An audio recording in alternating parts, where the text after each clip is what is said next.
성경 말씀 보겠습니다. 성경 말씀은 우리 아까 미리 말씀드렸던 대로 열왕기상 3장 3절에서부터 13절까지 말씀입니다. 열왕기상 3장 3절에서 13절. 제가 옆으로 살짝 비켜드리고요. 우리 같이 읽겠습니다. 솔로몬이 여호와를 사랑하고 그의 아버지 다윗의 법도를 행하였으나 산당에서 제사하며 분향하더라. 죄송합니다. 여기 잘못 찾았습니다. 제가 이 부분 찾을 게 아닌데. 죄송합니다. 아니, 맞습니다. 제가 착각했습니다. 순간적으로. 다시 읽겠습니다. 다시 3절부터. 솔로몬이 여호와를 사랑하고 그의 아버지 다윗의 법도를 행하였으나 산당에서 제사하며 분향하더라. 이에 왕이 제사하러 기브온으로 가니 거기는 산당이 큼이라. 솔로몬이 제단에 1,000번제를 드렸더니 기브온에서 밤에 여호와께서 솔로몬의 꿈에 나타나시니라. 하나님이 이르시되 내가 네게 무엇을 줄꼬 너는 구하라. 솔로몬이 이르되 주의 종 내 아버지 다윗이 성실과 공의와 정직한 마음으로 주와 함께 주 앞에서 행함으로 주께서 그에게 큰 은혜를 베푸셨고 주께서 또 그를 위하여 이 큰 은혜를 항상 주사 오늘과 같이 그의 자리에 앉을 아들을 그에게 주셨나이다. 나의 하나님 여호와여, 주께서 종으로 종의 아버지 다윗을 대신하여 왕이 되게 하셨사오나 종은 작은 아이라 출입할 줄을 알지 못하고 주께서 택하신 백성 가운데 있나이다. 그들은 큰 백성이라 수요가 많아서 셀 수도 없고 기록할 수도 없사오니 누가 주의 이 많은 백성을 재판할 수 있사오리이까. 듣는 마음을 종에게 주사 주의 백성을 재판하여 선악을 분별하게 하옵소서. 솔로몬이 이것을 구하매 그 말씀이 주의 마음에 든지라. 이에 하나님이 그에게 이르시되 내가 이것을 구하도다. 자기를 위하여 장수하기를 구하지 아니하며 부도 구하지 아니하며 자기 원수의 생명을 멸하기도 구하지 아니하고 오직 송사를 듣고 분별하는 지혜를 구하였으니 내가 내 말대로 하여 내게 지혜롭고 총명한 마음을 주노니 내 앞에서도 너와 같은 자가 없었거니와 내 뒤에서도 너와 같은 자가 일어남이 없으리라. 내가 구하지 아니한 부귀와 영광도 내게 주노니 평생의 왕들 중에 너와 같은 자가 없을 것이라. 아멘. 할렐루야. 오늘 이 말씀을 가지고 지성의 한계라는 제목으로 하나님 말씀 나누도록 하겠습니다. 조금 있으면 추석 다가오는 거 아시죠? 어떠세요? 좋으신가요? 올해 추석은 그렇게 좋을 것 같지는 않아요. 예년의 추석과는 의미가 좀 상당히 다른 것 같습니다. 이 코로나 상황이라서 그런지 몰라도 왠지 이렇게 유쾌하지만은 않습니다. 그러나 과거에 이 코로나 이전만 하더라도 우리 조상들이 뭐라고 얘기를 했느냐 하면 더도 말고 덜도 말고 한가위만 같아라. 그렇게 얘기를 했습니다. 왜 그런 말을 한 것 같아요? 추석이 제일 풍성해요. 먹을 것도 제일 많고 수확의 계절이니까 당연히 뭐든지 넉넉하고 풍성하고 그리고 왠지 그냥 들판에 나가면 누렇게 익은 들판을 보는 것만으로도 마음이 풍성해지고 넉넉해지는 그런 기분입니다. 그래서 사람들이 다 더도 말고 덜도 말고 추석만 같아라. 그렇게 얘기를 합니다. 우리가 살면서 더도 말고 덜도 말고 이렇게만 됐으면 좋겠다 하는 게 몇 가지나 있을까요? 더도 말고 덜도 말고 요즘만 같아라. 별로 안 내키시죠? 요즘 많이 힘드니까 충분히 이해가 됩니다. 그런데 이스라엘 사람들에게 있어서 이스라엘 사람들의 오매불망 소원이 있다면 더도 말고 덜도 말고 이 임금만 같았으면 하고 바라는 사람이 한 사람 있습니다. 그 사람이 누구냐 하면 솔로몬이라고 하는 임금입니다. 오늘 우리가 읽은 이 말씀이 이제 솔로몬에 대한 말씀을 읽은 건데 이 솔로몬이 왜 더도 말고 덜도 말고 솔로몬 왕 같기만 했으면 좋을까? 이렇게 이스라엘 사람들이 생각하느냐 하면 사실 우리가 왕 그러면 굉장한 권력이 있을 것 같잖아요. 그런데 왕이라고 다 똑같은 왕이 아니더라고요. 우리나라 조선 왕조 500년사만 보더라도 우리가 기억하는 임금 중에 아주 신하들한테 시달린 임금, 그리고 왕위에 오래 있지도 못하고 뭐 독살당하고 원인 모를 그런 사망을 하고 이런 임금들이 굉장히 많습니다. 어떤 사람이라야 왕다운 왕을 할 수 있느냐면 이른바 문무를 겸비한 사람. 그래서 그런 임금이라야 그래도 그 지식으로도 딸리지 않고 또 힘으로도 밀리지 않고 그러면서 이제 조정 대신들과 대등한 관계 속에서 왕권을 강화하면서 왕위를 지키는 걸 보거든요. 근데 이스라엘의 왕들도 마찬가지입니다. 이스라엘 왕들도 왕이라고 다 똑같은 왕이 아니에요. 뭐 불과 몇 년 한 왕들이 많고요. 몇십 년 한 왕이 얼마 많지 않습니다. 그런가 하면 그 왕이 있는 동안에 이스라엘이 막 번영을 누리고 이런 왕도 그렇게 많지 않습니다. 그런데 성경에 보니까 오늘 솔로몬에 대해서만큼은 솔로몬의 탁월한 통치력과 그의 어마어마한 지혜 이것 때문에 가장 강력한 왕권을 누렸고 그리고 가장 강력한 국력 신장을 이루어냈고 그리고 굉장히 왕성한 무역 활동으로 경제적으로도 가장 솔로몬 시대가 굉장히 넉넉했던 시대가 솔로몬 시대입니다. 그러니까 솔로몬 개인적으로는 아주 뭐 왕권을 뭐 절대적으로 누릴 수 있었고요. 굉장한 부귀 영화를 다 누릴 수 있었습니다. 그런데 어떻게 솔로몬은 다른 왕들과 다르게 그렇게 누릴 수 있었느냐? 그 말씀이 오늘 우리가 읽은 성경이 그 이유를 얘기하고 있는 거예요. 왜 솔로몬은 그런 전무후무한 권력과 왕권과 부귀영화를 누릴 수 있는 임금이 될 수 있었을까? 오늘 그래서 성경을 보니까 첫 번째 이 솔로몬이 이게 사실은 솔로몬이 임금이 되기까지 굉장히 순탄한 과정은 아니었습니다. 왜 그러냐면 솔로몬 여러분 아시다시피 솔로몬의 엄마가 누구예요? 밧세바죠. 밧세바는 다윗의 본부인 첫 번째 부인이 아닙니다. 뭐 임금이니까 여러 처첩이 있을 수 있고요. 그러다 보니까 솔로몬에게는 이복 형제들이 많았고 그 왕자의 난도 좀 있었고요. 이런저런 쉽게 말하면 정적들이 많이 있었기 때문에 솔로몬이 그렇게 쉽게 임금이 된 건 아닙니다. 그래서 오늘 이게 우리가 읽은 3장 말씀 말고 2장 말씀에 보면 다윗이 얼마나 주도 면밀히 준비한 끝에 솔로몬을 임금으로 앉혔는지에 대한 과정이 2장에 좀 나옵니다. 그런데 어쨌든 중요한 건 뭐냐면 다윗의 선택이 솔로몬이었다는 거예요. 그럼 왜 다윗은 솔로몬을 선택했을까? 그 이유가 오늘 우리 함께 읽은 말씀 3절에 나온다는 겁니다. 왜 솔로몬이었을까? 보니까 오늘 같이 한번 말씀 볼까요? 솔로몬이 여호와를 사랑하고 그의 아버지 다윗의 법도를 행하였으나 산당에서 제사하며 분향하였더라. 이 말은 뭡니까? 솔로몬이 하나님을 사랑하고 그리고 그의 아버지 다윗의 법도, 즉 아버지 다윗의 교훈과 그의 말씀과 다윗이 하나님을 섬기는 그 모습을 그대로 했더라는 것입니다. 그래서 사실 다윗이 솔로몬을 선택한 것은 다윗이 솔로몬을 선택했다라기보다는 하나님이 솔로몬을 선택했다라고 봐도 과언은 아닐 것 같습니다. 왜냐하면 이 유대 전통에 있어서 왕을 선택할 때 대부분 하나님이 직접적인 선택을 하는 흔적이 많이 있습니다.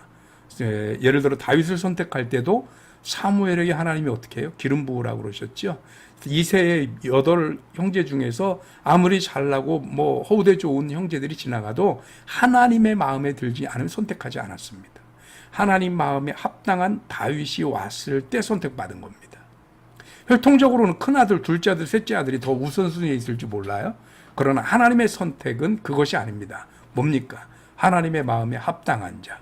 오늘 우리가 읽은 지금 요 말씀에도 나오는데 솔로몬이 여호와를 사랑하고 이렇게 얘기를 하거든요. 하나님을 사랑하는 이 마음이 성경에 구체적으로 기술되었다는 얘기는 솔로몬의 신앙이 얼마나 하나님 보시기에 합당했던가 하는 것을 보여줍니다. 이것을 보여주는 대목은 여기서 끝나지 않습니다. 이제 솔로몬이 임금이 됐어요. 그래서 기브온에 가서 1000번제를 드리기 시작했다. 오늘 4절이 그렇게 나오는 거잖아요. 그 1000번제 예배를 드린 것이, 제물을 드린 것이 하나님이 너무 마음에 흡족하셨습니다. 그래서 5절 말씀 같이 봅니다. 밤에 여호와께서 솔로몬 꿈에 나타나시니라. 하나님이 이르시되 내가 네게 무엇을 줄꼬 너는 구하라. 야, 이른바 우리 좋아하는 백지수표? 아니면 무슨 도깨비 방망이? 뭐 이런 거 하나 받은 거 아닌가요? 네가 말만 해라. 내가 뭐든지 줄 테니까 구하기만 해라. 그랬더니 솔로몬이 뭐라고 얘기하느냐면 6절에 솔로몬이 이르되 주의 종 내 아버지 다윗이 성실과 공의와 정직한 마음으로 주와 함께 주 앞에서 행함으로 주께서 그에게 큰 은혜를 베푸셨고, 즉 자기 아버지 다윗이 하나님 앞에 정직하게 행함으로 하나님이 그에게 은혜를 베푸셨고, 또 하나님께서 그런 다윗을 위해 큰 은혜를 주사 오늘 그 자리에, 즉 임금의 자리에 다윗의 아들이 자리를 앉게 하셨습니다 라고 얘기를 하는 겁니다. 그래서 나의 하나님 여호와여, 주께서 종으로 종의 아버지 다윗을 대신하여 왕이 되게 하셨사오나, 그렇게 하셨지만 저는 너무나 작은 아이라, 지금 너무 어리고 미약해서 출입할 줄을 알지 못하고 뭐 앞뒤 분간을 못하겠다는 얘기죠. 그런데 반면에 자기에게 맡겨진 것은 주께서 택하신 백성 가운데 내가 있는데 그들은 큰 백성이고 수요가 많아서 셀 수도 없고 기록할 수도 없을 만큼 백성의 숫자는 많고 그들을 어깨 위에 짊어진 것 같은 이 부담감을 솔로몬이 떨칠 수가 없는 거죠. 그래서 솔로몬이 뭐라고 그럽니까? 누가 주의 이 많은 백성을 재판할 수 있으며 듣는 마음을 있겠습니까? 그러니 내게 듣는 마음을 주셔서 주의 백성을 재판할 때 선악을 분별하게 하옵소서. 솔로몬이 구한 게 바로 이것입니다. 야, 백지수표 받았는데, 도깨비 방망이 비슷한 거 받았는데, 구하기만 하면 하나님이 다 주신다 그랬는데, 어마어마한 능력을 구할 수도 있고, 뭐 정말 이 땅에서 장수하는 걸 구할 수도 있고, 얼마든지 구할 수 있는데, 솔로몬이 구하는 것은 뭐냐면 이 백성들을 온전히 재판할 수 있는, 선악을 분별할 수 있는 마음을 주십시오. 뒤에서 그것을 지혜라고 얘기를 합니다. 그래서 이것을 기뻐하신 하나님께서 뭐라고 얘기하시나요? 그 얘기는 이제 성경 뒤에 나오지만 여러분 아시잖아요. 네가 이것을 구했기 때문에 네가 구하지 않은 부귀와 장수, 그리고 모든 너희가 구한 지혜롭고 총명한 거는 당연히 주고, 그거 말고 부귀와 장수도 다 너에게 주겠다. 그런데 어느 정도 주냐? 이스라엘에서 너 같은 왕이 없을 정도로. 우리 이것을 지금 성경엔 그렇게 안 나오는데 옛날 성경에는 전무후무하다라는 표현을 했어요. 솔로몬 이전에도 없었고 솔로몬 이후에도 없을 만큼 가장 영화로운, 가장 부귀를 누리는, 가장 장수할 수 있는, 가장 평화로운 왕이 되게 하겠다. 하나님이 이렇게 약속을 하신 겁니다.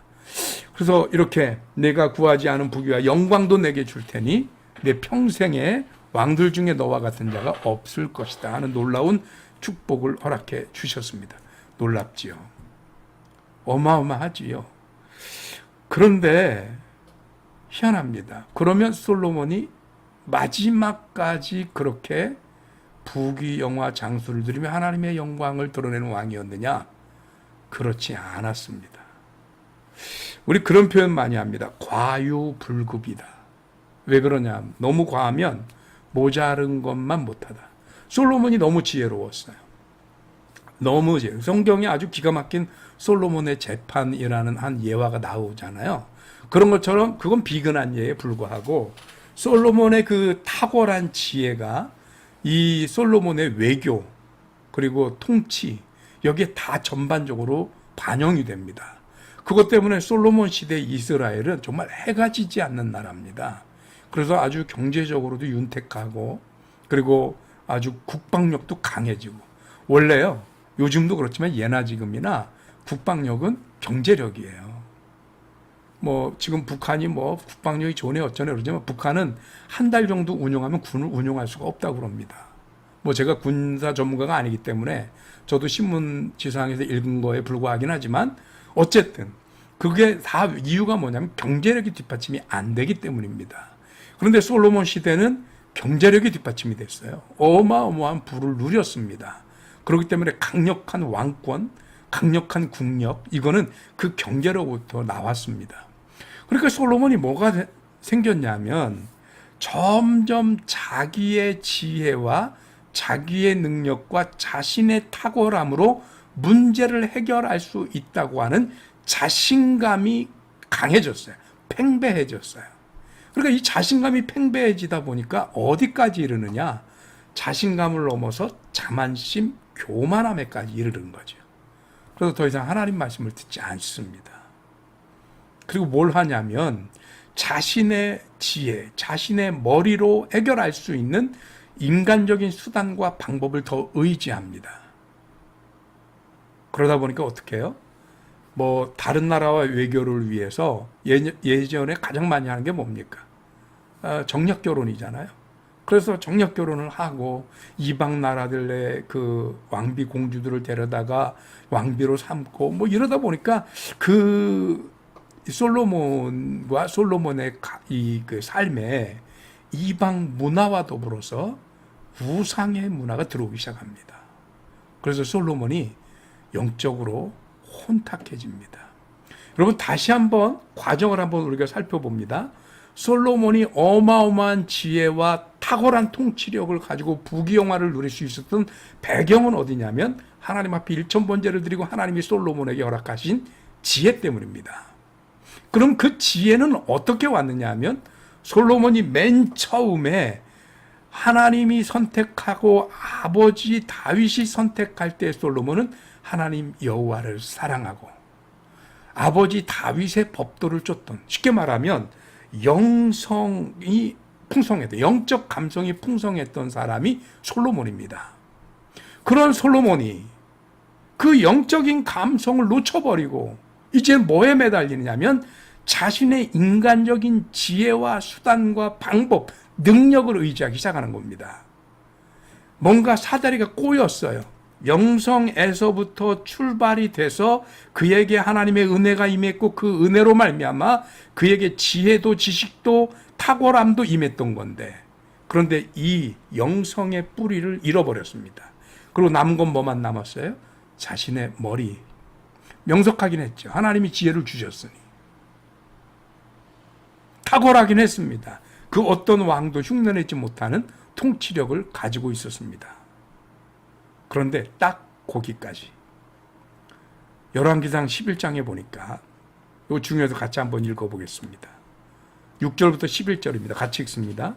솔로몬이 여호와의 눈앞에서 악을 행하여 그의 아버지 다윗이 여호와를 온전히 따름같이 따르지 아니하고 모압에 가증한 그모스를 위하여, 그모스는 우상입니다, 예루살렘 앞 산에 산당을 지었고 또 암몬 자손의 가증한 몰록을 위하여, 모압의 그모스, 암몬의 몰록입니다, 그와 같이 하였으며 그가 또 그의 이방 여인들을 위하여 다 그와 같이 한지라. 그들이 자기의 신들에게 분향하며, 한두 신이 아닌 거죠, 각자의 신에게 다 분향하며 제사하였더라. 솔로몬이 마음을 돌려 이스라엘의 하나님 여호와를 떠남으로 여호와께서 그에게 진노하시니라. 여호와께서 일찍이 2번이나 그에게 나타나시고, 솔로몬에게 하나님이 바로 책망하시는 게 아닙니다. 2번이나 나타나셔서 경고하셨습니다. 그래서 10절에 이 일에 대하여 명령하사 다른 신을 따르지 말라 하셨으나 그가 여호와의 명령을 지키지 않았으므로 여호와께서 솔로몬에게 말씀하시되 내게 이러한 일이 있었고 또 내가 내 언약과 내가 내게 명령한 법도를 지키지 아니하였으니 내가 반드시 이 나라를 내게서 빼앗아 내 신하에게 주리라. 예, 이게 하나님의 솔로몬을 향한 선포입니다. 내가 나를 떠나고 하나님을 섬기지 않고 이방의 우상을 섬겼으니, 즉 너가 지성에 매달리고 너의 지식과 너의 경험과 너의 탁월함에 매달리느라 하나님과의 관계에 문제가 생겼어요. 그렇다면 결국은 뭐냐? 그의 지식과 그의 지혜는 하나님으로부터 오는 권세를 의지하는 것이 아니기 때문에 인간의 한계 상황에 맞닥뜨릴 수밖에 없는 겁니다. 오늘 제가 지성의 한계라는 제목으로 설교 제목을 잡게 되는 데는 사실은 여러분들 너무 잘 아시는 이어령 박사님, 문화부 장관을 보내셨죠. 그분이 지성에서 영성으로라는 제목의 책을 쓰셨어요. 그 책에서 힌트를 얻어서 제가 지성의 한계라는 오늘 제목을 정한 겁니다. 왜 그러냐면 솔로몬은 지성으로 따지자면 최고의 지성을 갖춘 사람이었잖아요. 그런가 하면 이어령 박사도 마찬가지죠. 걸어다니는 백과사전이라고 불릴 정도로 그분은 박사위가 한두 개가 아니었잖아요. 그럴 만큼 대단한 분입니다. 그리고 그분은 성경도 많이 읽었다고 그래요. 그런데 그 성경을 하나님의 말씀으로 읽은 게 아니라 사람들이 하도 많이 보니까 그래서 당신이 학문적으로 읽었다고 그럽니다.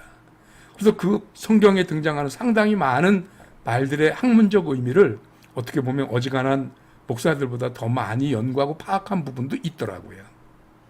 그런데 문제는 지성은 딱 거기까지가 한계였습니다. 인간의 지성은 아무리 잘나야 인간의 지성이기 때문에 인간 이상의 것을 뛰어넘지 못하죠. 그래서 이어령 박사의 딸이죠, 딸. 그 딸이 어떻게 됐어요? 병에 걸렸잖아요. 그런데 그 병에 걸린 그 딸을 위해서 자기가 알고 있는 그 모든 지식, 인맥, 모든 걸 다 동원하는데 아무 소용이 없어요. 자기가 학문적으로 냉철하게 이성적으로 받아들입니다. 이 딸이 낳으면 너무 좋지만 못 낳더라도 내가 해줄 수 있는 게 뭐가 있을까? 근데 자기가 알고 있는 학문이 아무 소용이 없는 거죠. 그런데 그 딸에게 하나님은 위로하시더라는 거예요. 아파 죽어가면서까지도 그 하나님 앞에 맹목적으로 매달리고 기도하는 그 딸의 모습을 보면서 이어령 박사가 도대체 우리 딸이 믿는 하나님이 누구인가? 그래서 그 하나님 앞에 매달리기 시작합니다. 그리고 그 하나님을 만납니다. 여러분, 그리고 그가 하나님 앞에 회심하고 지성에서 영성으로 라고 하는 자기 체험을 담은 책을 냈습니다. 여느 간증집과 다릅니다. 최고의 석학이라고 불리는 그가 지성의 끝에서 더 이상 어찌할 수 없는 한계 상황까지 가서 만난 하나님. 그 하나님을 향한 영성이 생겨나고 난 이후에 비로소 자기가 가지고 있었던 지성의 한계를 뛰어넘는 놀라운 초월적 경험을 하게 되는 거죠. 여러분, 저와 여러분들이 우리가 가진 지성의 한계를 인정할 수밖에 없음을 깨달았으면 좋겠습니다. 가끔씩은 우리가 알고 있는 그게 전부인 줄 알아요. 그런데 그렇지 않지요. 뭐 비근한 예만 해도 과거에는 고전 물리학에서는 맹랑한 소리, 불가능했던 소리들이 요즘 양자 물리학과 더불어 현대 물리학이 관찰의 방법이 높아지면서 이제는 정설이 되는 그런 경우가 많습니다. 예를 들어 블랙홀 이론이라든가 아니면 무슨 다중 우주 이론 이런 것들이 예전에는 허무맹랑한 소리였어요. 그런데 지금은 은하계 바깥의 세상을 바라볼 수 있는 그런 시대가 되다 보니까 그런 것들이 물리학의 정설이 돼서 예전은 허무맹랑했던 소리가 지금은 아무도 반론을 제기하지 않는 그런 소리가 되잖아요. 이게 뭡니까? 인간의 지성은 자기가 경험하고 자기가 상상하는 것 이상의 것을 바라볼 수도 없고 인정할 수도 없고 뛰어넘을 수도 없어요. 그게 지성의 한계입니다. 오늘 솔로몬의 한계가 그겁니다. 하나님이 자신을 세웠고 하나님이 이스라엘을 지켰고 하나님이 이스라엘과 함께 했기에 존재할 수 있는 이스라엘인데 자신의 지식과 자신의 탁월한 통치력으로 이스라엘을 지킬 수 있고 이스라엘을 영화롭게 할 수 있다고 착각했던 겁니다. 그런데 하나님은 그런 솔로몬에게 뭐라고 말씀하시나요? 단번에 너에게서 빼앗아 내 신하에게 나라를 주리라. 솔로몬 이후에 진짜로 이스라엘은 두 조각이 납니다. 북이스라엘 왕국과 남유다 왕국으로. 그런데 그때 다윗과 솔로몬의 그 정통을 승계한 그런 나라가 남유다 왕국인데 베냐민 지파와 유다 지파 두 지파밖에 안 남습니다. 나머지 지파 10개 지파는 다 올라가서 뭐가 돼요? 북이스라엘 왕국이 됩니다. 나라가 두 쪽 나다시피 이게 두 쪽이 아니죠. 대부분 다른 나라가 된 거나 다름이 없죠. 그 원인은 솔로몬의 아들 때 원인이지 않습니다. 솔로몬 때문입니다. 영성으로 인해서 그가 가졌던 믿음과 신앙으로 인해 그에게 주어졌던 지혜인데 그 지혜에 너무 취한 나머지 그 신앙은 어디로 갔나 잃어버렸고 하나님과의 관계는 어디로 갔나 없어져 버렸고 자신의 수단과 지식과 방법만 남은 거죠. 여러분, 저와 여러분들이 세상 살면서 은근히 이럴 때 많아요. 신앙은 어떻게 보면 굉장히 단순하고 순수한 겁니다. 그런데 우린 너무나도 논리적이거나 상식적이거나 이거로 따지려고 해요. 그게 잘못됐다는 얘기는 아닙니다. 그러나 논리로 따지고 상식으로 따지는 그 끝에 반드시 우리는 뭘 만나게 되느냐? 우리 인간이 가지고 있는 한계 상황을 만나게 돼요. 그럼 그때는 어떻게 해요? 어쩔 수 없죠. 하나님의 이름을 부를 수밖에 없습니다. 오늘 솔로몬은 하나님이 2번이나 기회를 주셨습니다. 2번씩이나 나타나셔서 돌아와라, 돌아와라. 그때 솔로몬이 돌아갔다라고 한다면 솔로몬에게는 어쩌면 오늘 11절 말씀이 없었을 수도 있습니다. 그런데 끝까지 자기의 지식만을, 자기의 지성만을 의지합니다. 이것은 교만입니다. 하나님 앞에서 결코 우리가 하나님보다 앞세우고 내세울 수 있는 게 우리에게 없어요. 우리 살면서 그런 한계에 많이 부딪히지 않나요? 우리가 아이들이 어디 조금만 아파도 그 아픈 아이 위해서 대신 아파주고 싶잖아요. 대신. 근데 해줄 수 있습니까? 약을 먹이고 주사를 놓고 뭐 하지만 그게 회복되어서 약효가 발휘돼서 애가 어느 정도 안정될 때까지 우리가 할 수 있는 일이 뭐예요? 그냥 옆에서 같이 아파하고 같이 우는 것밖에 할 게 없어요. 이 우리의 한계 상황입니다. 그런데 그때 나는 할 수 있는 게 아무것도 없는 줄 알았는데 할 수 있는 게 있더라고요. 하나님께 의지하는 것. 하나님께 의뢰하는 것. 내가 할 수 있는 최선을 다했고 그 위에 하나님, 이제 우리의 영역이 아니라 하나님의 영역입니다. 하나님께서 하십시오. 하나님이 하셔야만 합니다. 좀 부끄럽게도 고백을 하나 하면 저희 아이들이 아프면 여러분들 아시다시피 저희 집사람이 간호사잖아요. 우리들이 아프면 제일 먼저 하는 게 뭐냐면 체온 재고 뭐 이런 알고 있는 의학적 상식을 다 동원하는 거예요. 그러면 사실상 뭐 부모들이 세상을 살아온 경험이 많다 보니까 어때요? 어지간한 거 진단이 대충 되잖아요.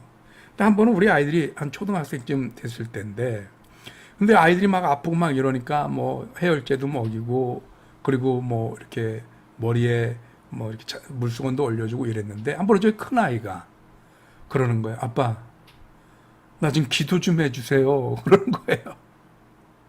깜짝 뭐 망치로 한 대 맞은 것 같았어. 야, 내가 목사인데 아이들이 아프다고 그러면 제일 먼저 하는 게 물론 뭐 당연히 그런 건 하지만 뭐 열을 재고 뭐 이런 건 열심히 잘했는데 기도한다는 사실을 깜빡하고 있었던 거예요. 그래서 되게 미안한 생각도 들었고요. 그 아이 머리에 손을 대고 기도했습니다. 하나님, 그럼 정작 아이가 아파서 기도하는 건데 그거 기도보다 회개 먼저 했어요. 하나님 용서하십시오. 내가 하나님을 믿는다고 하면서도 과연 내가 하나님을 얼마나 의지하나. 아이들이 아플 때도 약을 갖다 먹일지언정 기도하는 걸 빠뜨릴 정도로 하나님을 향한 우리들의 신뢰가, 하나님을 향한 우리들의 의뢰와 의지가 요것밖에 안 됐었나 봅니다. 회개하고 이제 아이를 위해 기도했던 기억이 납니다.